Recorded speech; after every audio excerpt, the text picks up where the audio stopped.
Huwezi kurudi nyuma na kubadili mwanzo wa maisha yako, lakini unaweza kuanzia ulipo leo na kuandika mwisho wenye mafanikio, matumaini na maana bora zaidi.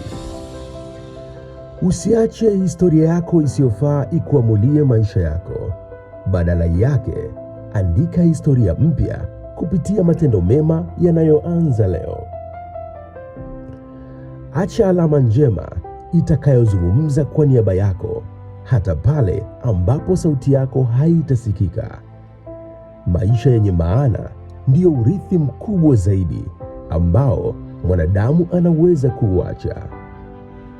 Leo ndiyo nafasi yako ya kuandika sura mpya ya maisha yako. Ianze kwa uamuzi sahihi, ijenge kwa matendo mema, na ihitimishe kwa urithi wenye thamani.